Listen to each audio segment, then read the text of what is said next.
Hi, I'm Kurt Fagan, assistant engineer here at the Ranch Production House in Southampton, bringing to you episode 4 of the Content Podcast hosted by Neil Kennedy. The guest this week is Chapter and Verse, who over the course of 2019 were in the studio recording their latest EP, Love and Error, which was released of April this year, 2020, on Killing Moon Records and can be heard anywhere you stream music. So without any further ado, let's get into the episode. I'm Neil Kennedy, introducing... I'm Kevin, and I play drums for Chapter and Verse. I am Josh, and I sing for Chapter and Verse. Josh, your second name is Carter as well, just in case you forgot it there, okay? Yeah. Sorry. Incredible. Classic. Okay, great. Well, thanks for joining me for this episode of Content. So you've actually listened to at least one episode. Well, there is only one episode you can listen to. A very enjoyable one it was too. Thank you very much. Yes, it was great. The format is basically we just ask a few questions, take turns, get to know each other a little bit better. Mm-hmm. Try and find out a bit about each other's interests and feelings, fears and loves and all that kind of stuff. Great. So should we make a start? Yeah, by all means. Tell me everything you can about us. I'll let you take your sweet time, but you should understand that it might be too much for you to cross that line.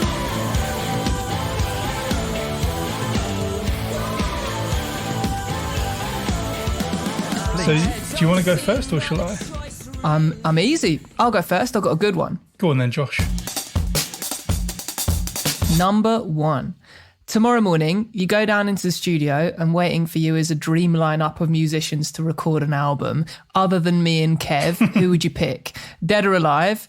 I want a specific person for each specific job. So let's say 2 guitarists, 1 or 2 vocalists, bassist, drummer. You can have a keyboard player. Fuck it, I'll give you a cellist if you know one. Yo-Yo Ma. I could name Yo-Yo Ma. Don't think they'd be that keen on the rest of the band though. Living or dead super group essentially. All right. So for drums, it's got to be John Bonham. Straight out of the gate. Get some of those big beats in there. Mm-hmm. The lad from Rage Against the Machine. I can't remember. It's not Tim Comerford. Tim Comerford, yeah. I thought I was going to say Josh Comerford. I've got Josh on the brain now. He's pretty good. I'd get him in there. I reckon him and Bonham would settle down pretty well together, I think. There's a bit of me from my childhood that would want like a shredder. Do you know what I mean? Like an absolute wizard, a fret wizard. And I had a bit of a crush on Nuno Bettencourt. So I get Nuno in there, he can shred, I'm really embarrassed, but I don't know who that is. It's from Extreme. Mate, Porno Graffiti is one of the best records. Yeah, it's absolutely. so good. I think he's Rihanna's guitarist now. I mean, he must be like... That's crazy. He must be mid to late 50s and he still looks fantastic. So yeah, you need the sex appeal at the band, a bit of sex appeal. Great guitarist, great rhythm players. I'll get someone out of Fugazi. Wow, that's a left field choice. Let's get Ian Mackay in there. And we've got a bit of hardcore credibility. Vocalists. I've just listened to the new Fiona Apple record and I really like lyrics on that. So I'd put Fiona Apple in there for some lyrics and as like a cool duet vibe. Jonathan Higgs. I'd take Jonathan Higgs from Everything. Okay. Yeah, you love that band, don't you? Absolutely love Everything. Yeah, probably my favourite contemporary band, I think. Huge statement. Bonham, Comerford, Ian Mackay, Nuno Bettencourt, Fiona Apple, and Jonathan Higgs. There you go. Sick. I don't want to see it. This is going to be terrible. I was going to say a follow-up question is what kind of sound do you think you're going to get from that band? Probably a really good rhythm section though, I think. And then some abstract shit happening over the top of it. I'm surprised a solid tambourine player wasn't at the top of your list. Oh no, it'd be me. You're the best tambourine I've seen. Neil. Thanks, mate. Thank you. I keep telling everyone that. It's good to hear that it's sticking. All right, I'm gonna do my first question now. All right, so both of you, I want independent answers. What record or artist could you give a 20-minute presentation on with no preparation? I just hit go.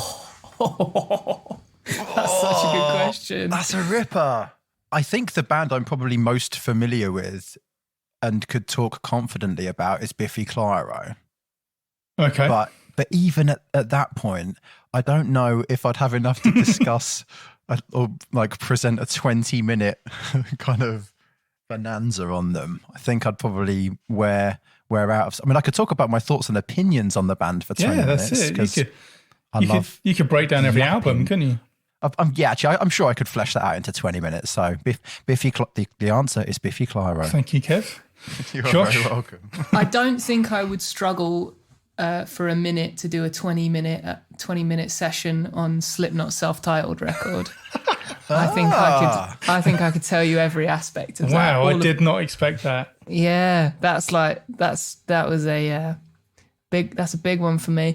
On the flip side of that, I could talk for days about Kendrick Lamar's "To Pimp a Butterfly." So that's other end of the spectrum. I was going to say they're two polarizing albums there, aren't they? I'd probably pay money to see that both of them done on the same. I think that'd be great. There you go. That's the next podcast. Me chatting shit about albums I love. Is it an ad lib presentation? Yeah, no prep.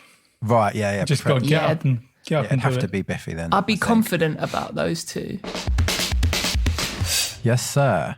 Okay, so I put a fair bit of thought into these questions and post your last podcast with Lewis. Mm-hmm. And something you spoke about kind of towards the end was when you listen to a record and you can't figure out like how something's done.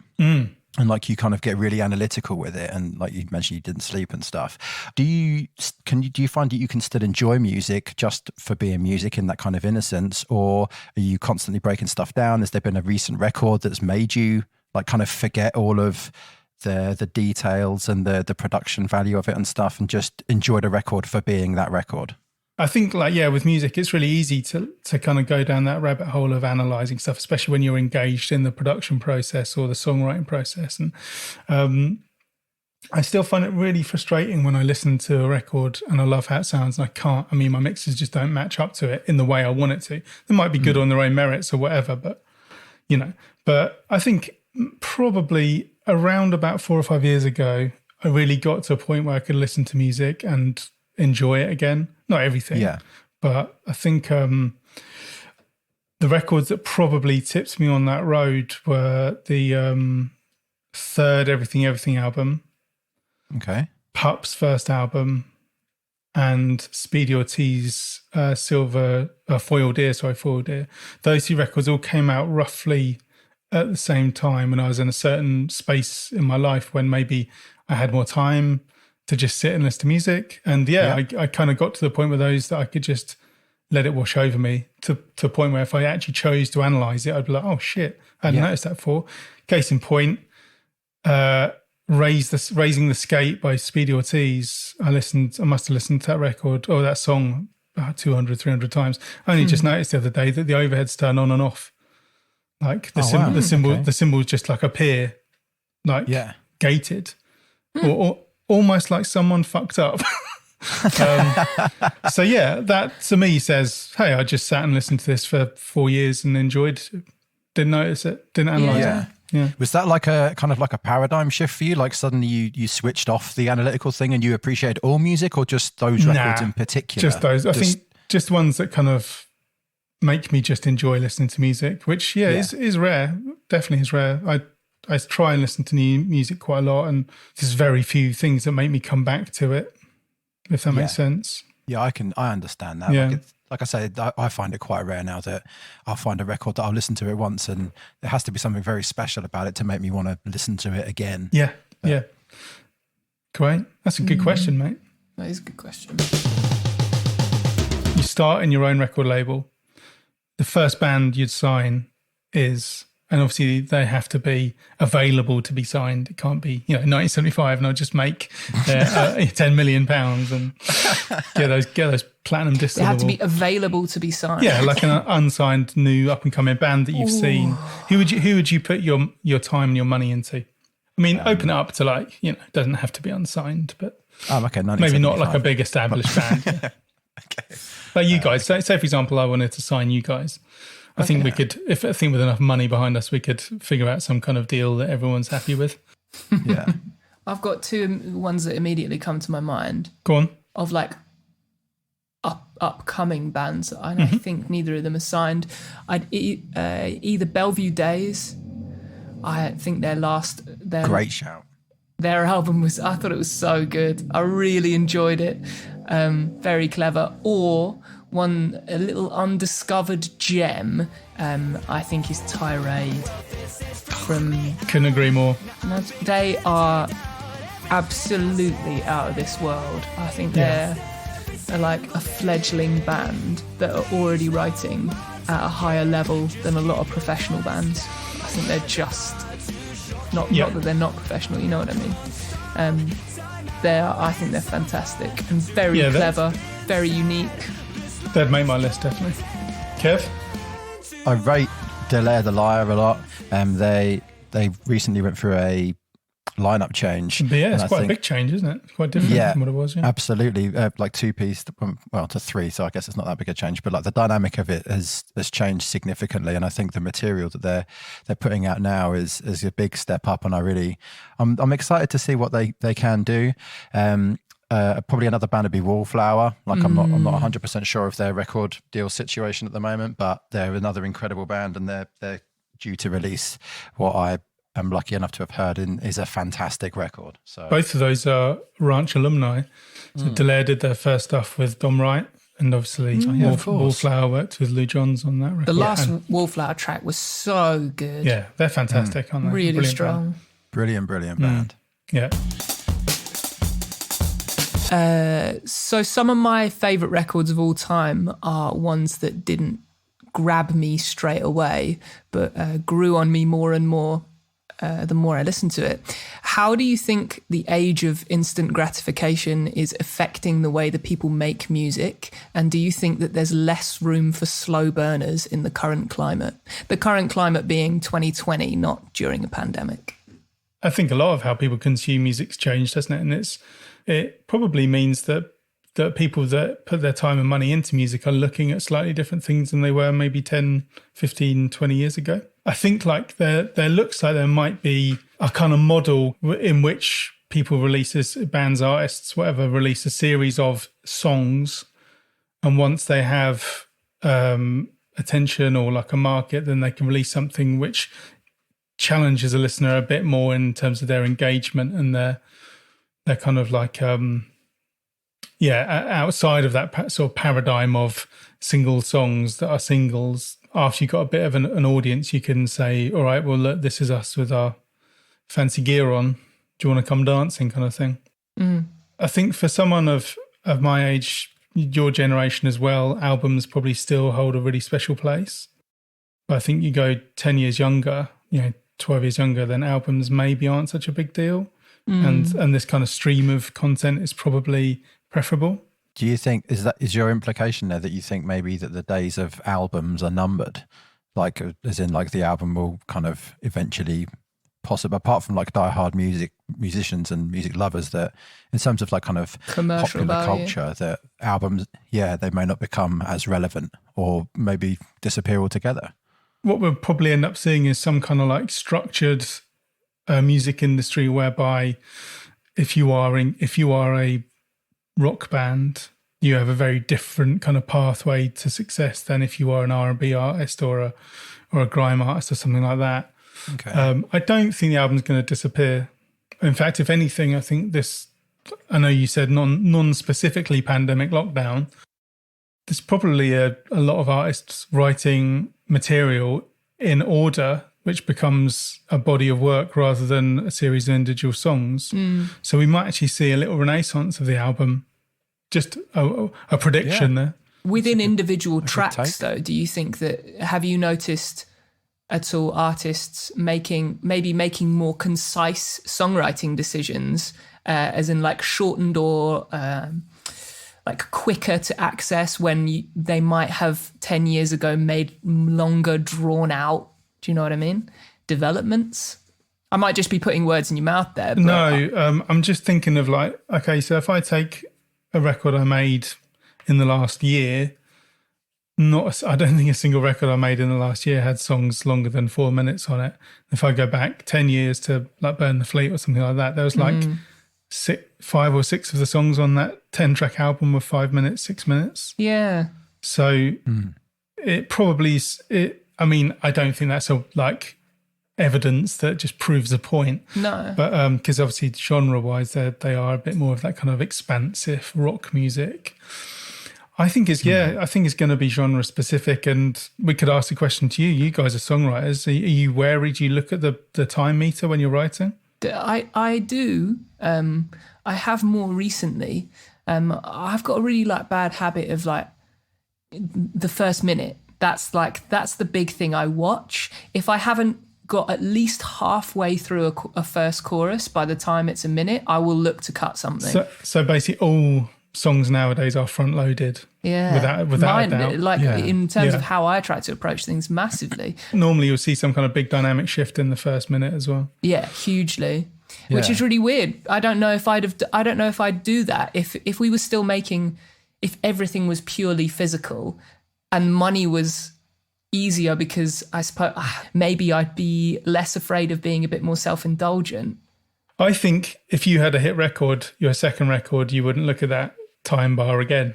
That's my perception of it. And that's why I say, like, once you have an audience, it becomes less of an issue. Unless you're specifically searching for commercial success. If your one driving factor essentially is this is going to be a hit, then I think you're always going to be thinking front loaded 3 minutes 20 to 3 minutes 45 as a ceiling for 90% of your material. Do you know what's a really weird album that's kind of put me on a thought process about that is Kanye West's most recent one, called Jesus is King. It's massively Bible bashy, but it's an absolutely, if you can let that go, it's an absolutely insane record. But it's not commercially structured in any way. Like that kind of underlines my point. He doesn't need to do anything. He's got an audience. He can do whatever he wants. He really is. Like some things will be a minute long and it will just cut dead and start something completely different. It's bonkers in a really fun way. You can only be that expressive with music when you don't have to worry about a single fucking thing. From like creation to release, you just don't have to worry about it. And my experience is most of those records are crap. Like a little bit of pressure and a little bit of drive and a little bit of requirement and, you know, like someone breathing down your neck to some degree is always going to be a good thing for a creative person, I think. When there is nothing to worry about, it could be a real split between creative genius and hot garbage. Hot garbage. That's the name of our next album. I don't know if I answered it. I can't even remember what the question was. It was a sprawling self-indulgent. Basically, I've just done a self-indulgent answer in the style of the Artist of Tournament. You've done a slow burner. Slow burner. Brilliant. Right, I'm going to ask you guys a question now. What value do you see in working with a producer? And this is going to be slightly uncomfortable because I think I'm the only producer you've worked with. So be careful. Yeah, I think the producer and band relationship has a huge effect on the outcome. I think it's a very important relationship. I think it's quite a fragile relationship, and it depends quite a lot on the producer as a person as well. Like, kind of removing the musicality aspect from it. It's like if it's like not a good dynamic, then you're probably not going to get a good result at the end of it. And I think. But basically, it's a very important relationship to have, and I think there's a lot of value in having a producer. But obviously, a good producer who knows what they're doing, but B, someone just on a personal level, like is a sound person as well. Because so what you're saying is, like, you personally are probably avoidant of having someone that would get a bit of conflict in there. Whereas a lot of artists do like someone that's going to provoke them, and they don't necessarily have to like everyone and be friends with everyone. Okay, so to bring it back to the actual question at hand, I think it's important to have an outside perspective fundamentally, because it's very easy to get lost. I mean, there are some big bands, I won't name names, but Muse, they have a they obviously had producers, and it wasn't until that they kind of moved away from having a producer that their ideas kind of got a little watery and maybe a little self-indulgent. So I think, even if it's just to have somebody there to kind of rein it in, if anything, not even necessarily contribute, but just be like, that's a terrible idea, don't put that on a record. It's very easy when you're writing songs, as Josh will probably say, it's like we're discussing songs and stuff we're writing at the moment. It's when you're so close to it, it's very easy to lose objectivity. So having somebody who can come at it who's unbiased is key to make a great record.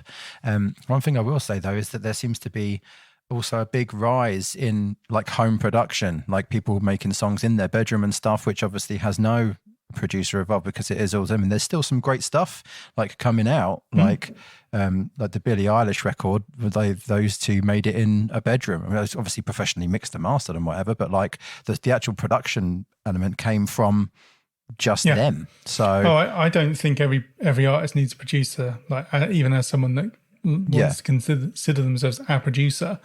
There's and I've had experiences working with bands I've really loved and stuff, and it's just not worked. Just you know, for whatever reason, either the band just don't need it or don't like collaborating.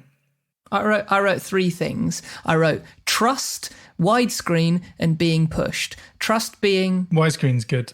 Same kind of point that Kev just made, that it's hard to have an objectivity after a certain period of time, and it's really good to, I think that like the surface level listens and opinions on a song are some of the most important bits. Like the things that you think on the first time you listen to it, I think are sometimes the most valid thoughts that can be brought to the table.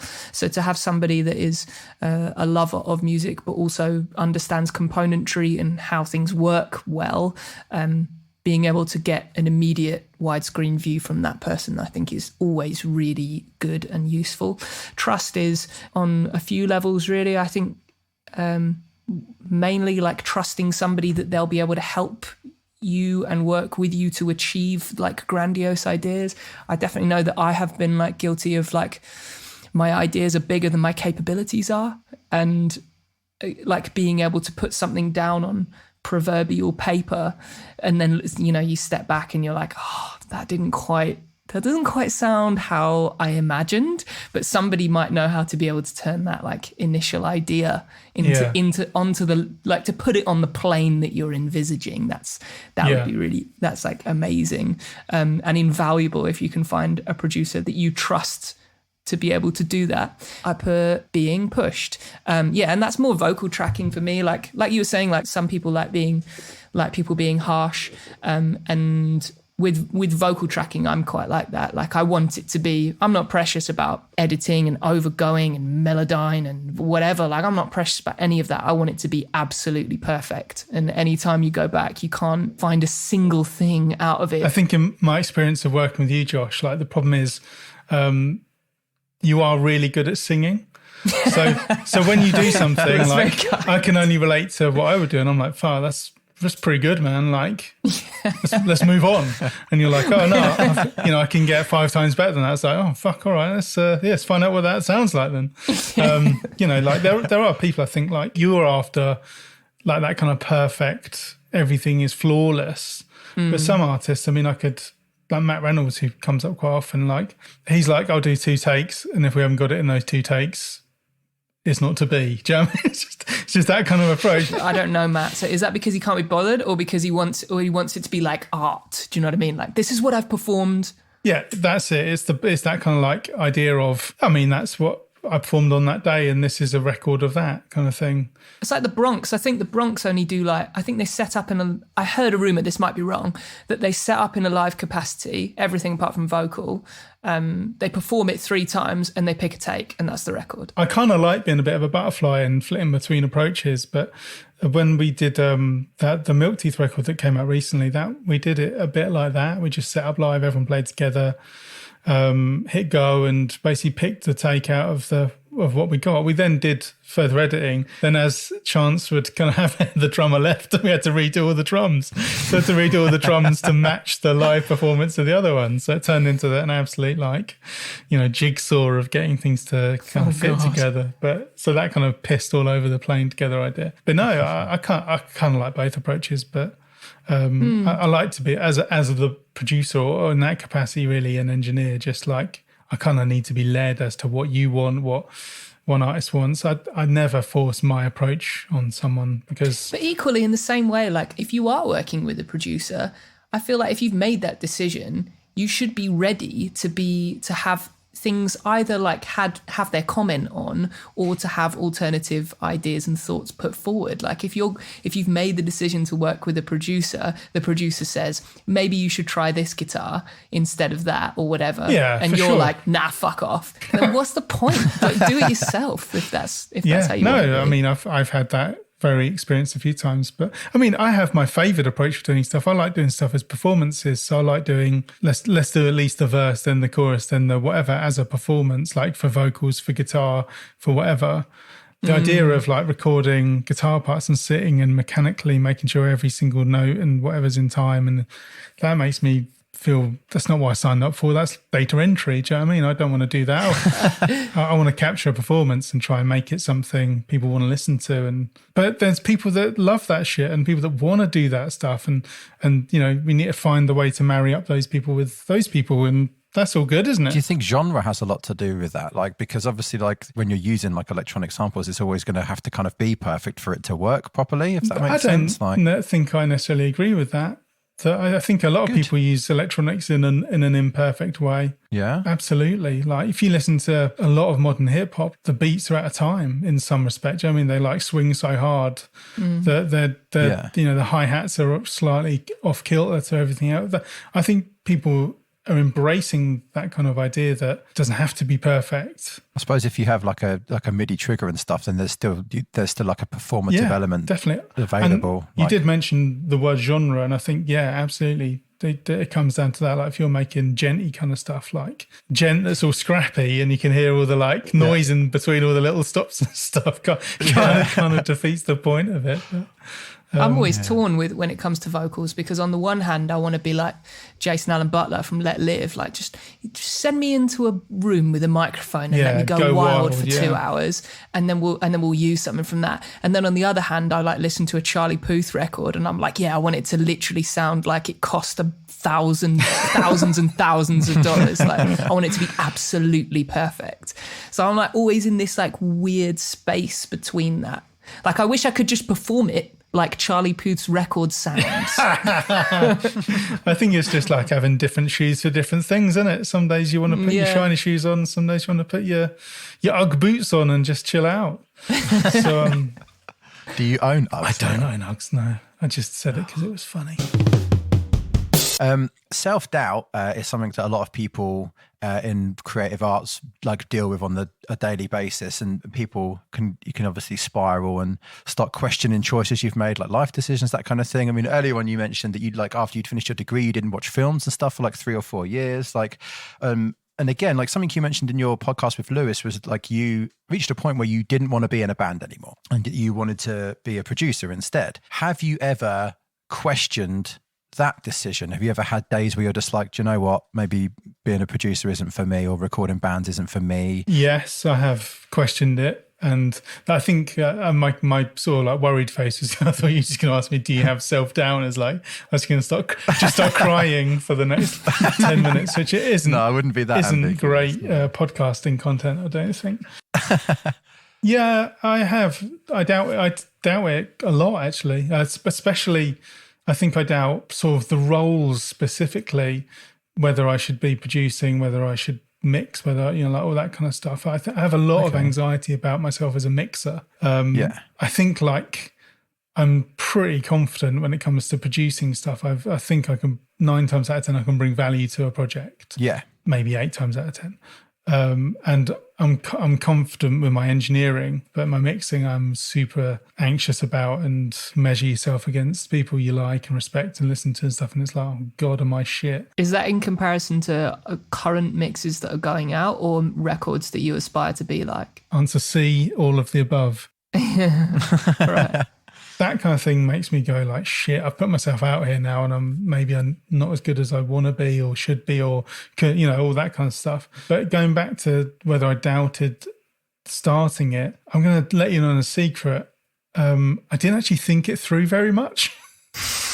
Okay. Yeah, I basically just had an experience of being in a band and didn't really enjoy it, but did enjoy going into the studio. I then quit that band. I had like a reasonable car, and I'd sold that, and I used that money to buy recording stuff. And I really wish I'd known more about what I was doing before I bought the stuff I bought, because it was largely shite. I think I've probably got an SM57 left from what I initially bought. Everything else is just bin and ended up on eBay or whatever. And I kind of learned as I went. So I kind of committed myself to it, and then just ploughed myself into it and put all of my energies into it for such a long time. I didn't really have much of a chance to really worry about it. Yeah, okay. I think early on, probably about a year in, I wasn't earning very much money. Yeah. And I thought about maybe training to be like a driving instructor or some other thing that would allow me to still do stuff, but maybe part-time. Yeah. But as things happened, didn't need to do that, and just kind of carried on. I mean, still didn't earn much, still don't earn much, but I'm sort of proud of the decision I made, and that I've seen it through this far. Yeah. And hopefully into the future, but the future's pretty murky at the moment. Don't really know what's going to happen. So yeah, for what it's worth, I think you are both a brilliant producer and mixer and recorder of bands. Oh, thank you very much. That means a lot. Thank you. No, definitely, man. One thing though is like, so when you find yourself in those kind of moments where you're questioning stuff, like what is like, how do you kind of balance yourself? How do you kind of like reassure, like comfort yourself? Like, I kind of go down this loop. Say, for example, so I was mixing a thing that I recorded a year or so ago. It's never been released, and I've never been that happy with a mix. So quite often I will dive back into a project and see if I can improve it. And like a cold case. What's something that's already been released, you say? It actually hasn't been released. I think the band have split up. So I think it's just, I don't think anyone was ever considered it done. And I think in the meantime, they ended up splitting up.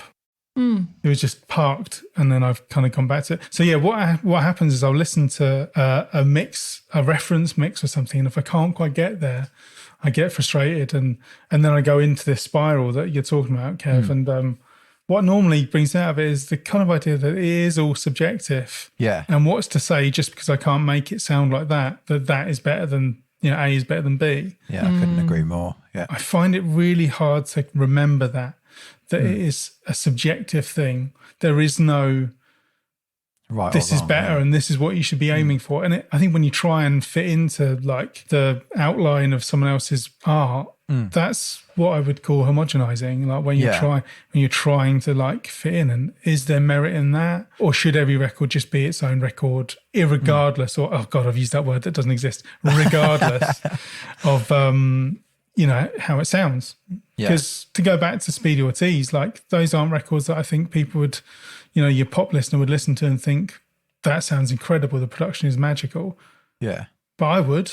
Yeah, for sure. I have no idea if I just answered that question or not, but... No, you did. Good. Very well, Okay, thank cool. you. It's like you said as well with, like even like modern hip hop stuff, like even if something is out of time or is like really grainy where it wouldn't ordinarily be or something like that, who's to say that that's not a very deliberate choice? Like absolutely everything is totally subjective, from the creation of the song in its early stages all the way through to the final touches and production. Like, so one record to work out to, you're on your bike, you're on the treadmill, what are you going to listen to? One song to have sex.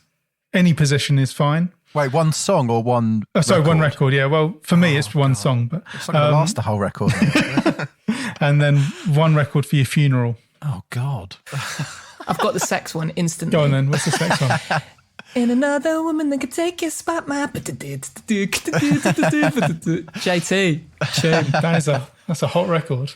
That is the sexiest tune. I know mine for sex, actually. It's Afghan Wigs 1965. I don't know that. It is. No, me either. I'll probably interject a little clip into it. It's the sexiest rock music you'll ever fucking hear. Honestly, have a listen after this. I think it's like the first song. It's just like, that dude's gonna fuck tonight. Like, that's all the vibe you get from it. He is getting some. Sure. Okay. It can be obviously like current stuff as well. I'm assuming. Yeah. Okay, so workout record, I think would be the new Dua Lipa record. Yeah, because it's pulsy, grooving, it's like hooky, it's wicked. My sex record, I think, would probably be House of Balloons for the Weekend. What is that? Oh, The Weekend, right? Okay. Oh. Yeah, because it's just like smooth jams. Like, yeah, I reckon that. So basically, next time your roommate hears that, he's gonna let it pop out. Well, I mean, that'd be a fucking nightmare. But yes, and then funeral record. Funeral record. I reckon I'd probably follow suit. Well, not to get too, but my aunt had Luther Vandross play like at hers, and I reckon maybe like keep it a bit traditional because whenever I hear that song now, I always think of her, and I'd use the same thing. Like, okay, that's cool. Maybe. Josh, we know your sex anthem, but immediately JT for that. The workout, I think I'd go like heavier is normally my tipple, like something like some of the more recent Every Time I Die stuff. It's just so like, I love like their record Low Teens. That sends me into an absolute spin. So that's a good one. Funeral's hard. There are some records that, and I don't really know why, because I don't think that they're necessarily the best records in the world, but there are some records that just make me feel like I could just listen to this forever. And some of them are a bit off the wall, like not off the wall, but not my usual Michael style. Jackson off the wall, is that what you're saying? No. There's a Shatterproof is Not a Challenge by 100 Reasons. Wow. Random as hell. Didn't see that I literally coming. I don't know any other 100 Reasons albums. So you know the worst one? Is it the worst one? There's only two, I think. And the All right. first one's way better. I don't know any other stuff by it, but there's something about that album that just makes me feel like super happy. So maybe something like that. I'll probably think of a better answer later on, but that's the first one that springs to mind. You often hear of how artists and bands talk about how film and TV can inspire the creation of songs. Obviously, we know that you're bang into your TV and film, but does that realm of influence ever inform how you produce or mix a record? Yeah, it does, definitely. I can give you an example. One of my kind of like favourite bands is that I work with a band called Family Man, who I am actually doing a podcast with. I've done one that's going to be out soon. I was making their first track the exact time I was watching Twin Peaks season 3, and that is a really fucked up season of TV. If you haven't seen it, it's that kind of like existential nightmare, full of dread and weird. And anyway, this is what I think it might be the second or third episode is where I was up to, and Cooper, our hero, ends up in some fucking weird dimension where everything's purple and it's just the sound of electricity all the time and all this kind of weird vibe.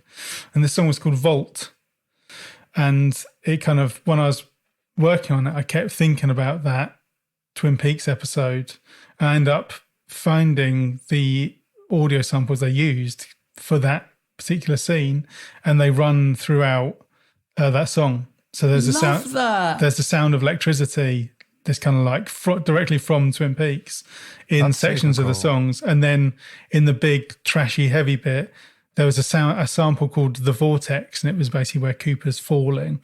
And I used the vortex to be like the whooshy sound that leads into the last chorus. So that is so cool. Sick. Yeah. So I love that. That was super cool. Yeah. And it's one of those things that no one will ever know unless I tell them. So I'm glad I got to tell them that's right. that happened. See, that's the kind of value that producers bring. Nerdy TV shit. Which mystery do you wish you knew the answer to? I would love to know if we actually landed on the moon. is what I want to know, because it's one of the oldest conspiracy theories, but there's never really kind of been any. Well, I was about to sound like an idiot then. There's never been any evidence for like either kind of side. It's like, but there's plenty of evidence, but obviously it gets questioned. That's the point of a conspiracy theory. But I'm somewhat of a skeptic when it comes to that. And the main driver on that is because I don't understand why we've never bothered going back. Or like, obviously they apparently left like a shuttle and stuff there. It's like, why can't we see that on the moon's surface with kind of telescopes and stuff? Can we not see it? I don't think we can. Like all of the stuff they're supposed to have left behind, like covered up in space dust. So I believe. I mean, this would be a fantastic opportunity to just, if you know, like there's fact that is like, yeah, no, it definitely happened. Look here, then I'll go and do that. I tell you what I will do, Kev, is I'm going to introduce Content by the Ranch's first Patreon tier, which is to fund Kev going to the moon. Mate, I'd love it. I'll go to the moon. In order to see whether it really happened. I think that's the only way we can really know the truth. Agree. Yeah, so if you want to sign up on patreon.com. Sure. It's a million pound tier. Yeah. Send an egg to the moon. That's good, mate. Good, yeah. That's really good, yeah. I think that we did do it because it would be too big, too high budget, too blah, blah, blah to kind of fake. I think with a conspiracy, too many people know. Yeah. It would get out. I suppose it has got out to some degree. So well, that's what I mean. Shit. Like, my own mind just blew. Josh? The first one that comes to my mind is really boring and a bit stock. It's like consciousness after death. It's not boring, mate. That's heavy shit. That's very existential, Joshua. Yeah, I'm like fascinated by that. God, imagine if you knew that what happened. I have a sneaking suspicion that I do know, and that's nothing. Yeah, yeah. I've always been like, ever since I was younger, like baffled by the idea that you can't think about not thinking. Do you know what I mean? Like, it's not possible to just stop thinking entirely. Like, I'm always fascinated by the idea that even when you're asleep, in like deep, deep sleep, you're still in really deep thought. And what is it like when you stop thinking? I found out something that blew my mind the other day, which is that not everyone has an internal monologue. I saw you post about this, actually. You mean as in people don't like kind of narrate their own lives as they're going through it? Yeah. Or I don't think I really like narrate my own life, but one thing I definitely do is like I play out what's going to happen or what could happen in my head, and sometimes out loud before it happens. Like if I'm about to go into like, I don't know, like an interview, say, I would almost act out what I think might happen. I think that would fall under the inner monologue thing. Do you think? Because I do that all the time, yeah. to what extent we're talking, it's like, I mean, if I was to get up and go to the kitchen, I wouldn't be like, I'm getting up and I'm going to go to the kitchen to put the kettle on. But I might be like, oh, shall I get a snack? Yeah. Or, you know, oh shit, I got to remember to feed the cat or whatever. Yeah. Yeah. What would be even better is if you spoke about yourself in the third person. Kevin is brushing his teeth. That would be so entertaining. That's borderline crackers, though, isn't it? Yeah. Let's be honest. I think if you're doing that, you probably need to talk to somebody.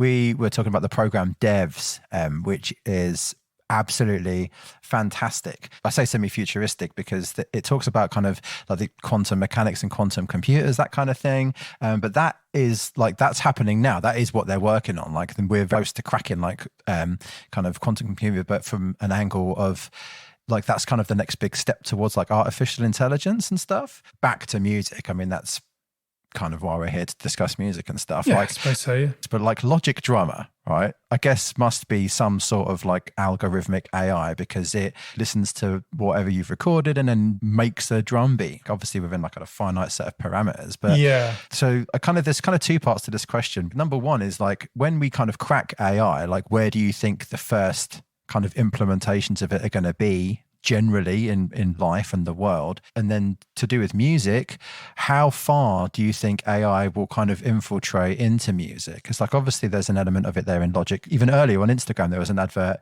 for AI mastering. Yeah, like, Lander. Yeah, that's the one. But I mean, my own ignorance is kind of driving this statement, but like I feel like that's probably just like a smart compressor or something. That's like kind of, or an expander and limiter.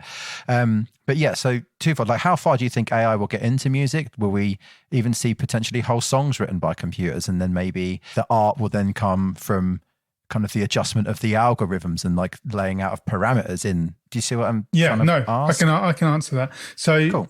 There is actually songs out there entirely written by AI. Oh, I didn't even know that. You can so. find them now. I've listened to a bunch of them. Yeah, they're good. It's called Love and Error by Chapter and Verse. Some of them are like wacky. You feed information into it, and so you can get like a new Beatles song out by feeding in like enough sort of information about lyrics and progressions and chord choices. Like if they play this chord, what follows it next? How often do they use rhyming schemes and different meters and stuff like that? And you can basically get a new song out of it. And then the problem then comes in performance of it. Obviously, we're not at this. I don't think we're at the stage where AI could perform something, as in it could create a human voice, singing with all the different inflections of it. But I doubt that would be too far away. I mean, the amount you can pitch and formant shifting, and then like, do you know what I mean? Even like Melodyne alone. Imagine like AI Melodyne. Yeah. Oh yes, please. So AI is a scary thing. I don't know if you're familiar with Kev. We actually talked outside of this when we talked about devs. We had a little chat about devs, and I recommended a podcast to you, which was The End of the World. Yeah, I've started listening with Josh Clark, which I absolutely love. It's one of my favorite podcasts ever, and they talk a lot about AI there. And he brings up the fact that a lot of the smartest people in the world just think we should pull the plug on AI completely. It's too dangerous, that we're not mature enough as a civilization to deal with the ramifications of true AI. Yeah. So for more information, because my secondhand version of it will be shit, check out The End of the World with Josh Clark. It's a fascinating analysis of all the ways we're going to die. Yeah. Where I think in music we'll see it, I think mastering is the first and simple step. And we're beginning to see a few more people trying it. And I think that's because you can give it comparative stuff. You can feed in enough information. Of 1,000 songs analysed, they had resonances in these frequencies, or like a map of frequencies that fitted this, and a dynamic range that fitted this, and transient values like this. You can give it that information, and it's only dealing with a stereo source, so it's easy. I think as you start adding more complexity to things, and your AI has to consider things like how different instruments will frequency mask each other. For example, if you have a piano, a drum kit, and a guitar, piano is percussive in the way a drum kit is, and it's melodic, has harmonic content the same way a guitar does. Those three things are going to interact together and blur each other. Okay, and you've got to try and get a computer to figure out how to live with the blur, because you're not going to get rid of it. Interesting, because that is a thing that gets mentioned in devs. It's like when you have all of the information, then you can predict any outcome. It's that thing I touched on in the last episode. But so I guess if you fed into a computer all of that information, like this is like a piano, it generally covers these frequencies, blah, blah, blah, and how they would interact with enough examples. It's like, do you think then that there could be a potential for an AI mix as well? I think, that's what I'm saying. I think at the moment it'd be too hard, but eventually, I don't know how far along they are into qubits of information and all that kind of stuff that is well beyond my understanding of the world. Oh yeah, but I wouldn't be surprised at all to see it, and maybe it'll become one of those things where only the super rich can have it. So you have all these artists making amazing music that their AI has done. I read a theory about AI changing music as you're listening, like dependent on mood, like being able to assess how you feel at a particular time and what reaction a certain type of music evokes from you. So a song at any particular time through AI can change depending on what the AI feels your mood requires. If we're at a stage where people are using Fitbits now, imagine in 15, 20 years' time what the data that our body and our minds are going to be giving to technology, if they can all interact. Imagine that, like your own personal soundtrack bespoke to you. It's like there's another thing on medicine about AI, which would be a similar kind of thing. Like if you had they're basically saying that eventually AI will become a staple in the medical world, like the world over, because if you had normally, when you get all these consultants that come together and they all specialize in different fields and they collectively debate on your diagnosis and figure out the best way to tackle it. But what happens if you can literally have every medical brain in the world collectively come together to assess one thing and figure out how to, fix it? I will only be happy if they call that AI house. Yeah. Great TV show. Yeah, cracking question. And ultimately, I'm too stupid to answer it properly. I'm going to move on to the last question. And it's my fave question. It's, have you ever seen a ghost, or do you have a ghostly tale to tell? If I could, I would just do like Neil Kennedy's paranormal podcast and just have people telling me their ghost stories. It's basically my favourite thing in the world. Even though I don't believe in it at all, I absolutely love it. I'm going to disappoint you. No. It's not the first time I've heard that answer. I'll be completely honest. I just literally don't have anything that springs to mind that would be worth talking about. Like I have this, like I refer to it. I mean, I've never really said this out loud because it might sound stupid, but like I have this thing that I refer to as phantom smells, and it's when like there's no source for it, but you just suddenly you can just smell something really strongly, and like it was a little while ago, but I guess this is the closest thing to it. It's just like, or maybe it's just a weird brain thing, but like I was like kind of reminiscing about my nan and stuff, but then I could immediately smell what her house used to smell like.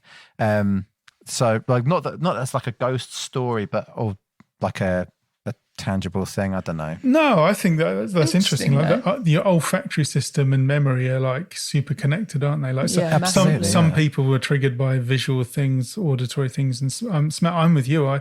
Smell triggers loads of memories for me. So yeah. I think everybody that can smell does get that. It's just whether they like consciously recognize that or not. Yeah. You'll just suddenly smell something when there's no apparent source of it. It's like in the middle of the road. Like, why would that smell like my nan's house or whatever? it was comforting though. Yeah, I bet. The only thing I can think of is at a job I work in central London. There's like a place it's like a tiny old building. It's one of the first like ever shopping arcades in the centre of London, and there's always ghost stories around that. Everybody's constantly being like, this has moved, that's moved, the door opened, this made a sound, like. But I haven't personally experienced anything. That's the closest I've come, and it's not very interesting, unfortunately. Maybe just not awoken to the spiritual energies of London's rich ghost history. Yeah, perhaps What about you then, Neil Ster? Like, I feel like that's like a preemptive question because you may have an anecdote. No, I have to be careful. I can't remember what I've said in other podcasts when I've been asked that. But for the listeners out there, this actually comes from the ghost question. Actually comes from when I'm recording. Right. A lot of sessions when I'm doing drum edits or something that's going to take me a long time, and the band are in there, I'll be like, right, tell me a ghost story. Yeah. And then everyone's kind of chatting, and it's, you can kind of do your job, and everyone kind of feels like they're kind of like, having a bit of fun and stuff. It's kind of cool. And a few times I've had stories that made me like, Jesus Christ, like if that's if that's even half true, like if you'd had what's the standout story? Go on, I want to hear one. So this might go on a bit long. My favourite one was this. I was working with a singer called Ben Goddard, and he had a friend come in to do some vocals, and I just kind of said like, "Oh, you guys got a ghost story while I was doing these vocal edits," and she was like, "Yes, yeah, I do." So confident, yeah, and it was just like 100%, and you kind of like turn around like, "Oh, okay, carry on." And she basically spun this yarn that she basically lived out in this place called Sparshot, I think it was, which is like just a little sort of villagey place in Hampshire. And she lived in a house with a couple and a friend. And they had like, the house is divided. So like the couple were on one side. You had your kitchen, your lounge, and then it was like a horseshoe. And then they were on the other side kind of thing. Yeah. This is as she told it. And basically she said that over a few nights, she would hear screaming and shouting coming from the other side of the house. Right. And her and her mate were like, Jesus, are they going to fall out? Are we going to need to move out? Or how's this going to affect us kind of thing if those two break up? Yeah. And over a period of time, it got worse and worse and worse to the point where they decided to address it. So they said to them, are you guys okay? We've had a lot of fighting. And they said, we thought that was you. So they were hearing the same screaming and shouting. They weren't making it. So everyone was hearing the same thing. This is as they told the story. Fuck that shit. I'd be out. I'd be like, right, we're never speaking again. Bye. Yeah. So the story, and I was like, that's a good story. And it escalated quite hard from there quite fast. No. Oh, shit. So okay. As she continued, she basically said that there would be loud shouting, and then it became banging, and then it became banging on their doors. And if I remember correctly, Holy fuck. if I remember correctly, the couple basically were like, Scooby-Doo, get the fuck out of there kind of thing. Like, just legged it. They were like, we're not dealing with this. It's near the end of their term or whatever, they left. Yeah. And she said it came to a head one night when she was in her bed. Literally, she could see the door visibly moving as it was banging. Oh no! And her mate that was across the hallway was like, please come into my room. Please look, come and hang out with me. I'm absolutely terrified. And she was like, fuck you, come over to my room. Like, I don't want to leave. Right. And in a moment of silence, she basically bolted across the corridor and jumped into her mate's room. Yeah. And she said it was just like ferociously loud banging. And the next day she told me along the lines of they got like a spiritualist come in and bless the house. Right. Okay. And burn sage and all that kind of stuff. And she said, there's a few more details, but she basically said that stopped it. Yeah. And then I think they were there for another few weeks. And then right near the end of their term, it started again. And they were like, fuck it, I'm going home, like I'm leaving kind of thing. Because that easily could have been a wind-up from the other two at first. And it's like, of course. we thought it was you. It's a ghost story, isn't it? Like, it could be complete bullshit. It could be made up entirely. But like the moon landing. The way she told the story, and I think like after about 10 minutes, I wasn't editing vocals anymore. I was just like staring at her like, what the fuck? It's absolutely terrifying. So that was probably my favourite one, I think. I need to rack my memory for next time I get asked that. Oh. Cool. Right. On that spooky note, let's wrap it up. Yeah. So it's been a pleasure. Again. Yeah, Thank you so much I've had for a having wonderful us. time. So Chapter and Verse, Love and Error out now. It is. To be streamed at all places you can stream good music. To be purchased via your website. You got hard copies or is it all digi? Not yet. All digi. Okay. Yeah. Perfect. Post-pandemic, there might be something. Get yourself a coloured vinyl. Got a nice blue and red theme going on, haven't you? Yeah, exactly. Makes sense. Cool. Well, love you lots, chaps. Great fun. Thank you so much. And, Have a wonderful afternoon. Keep Lots of safe. love. Ta-ta.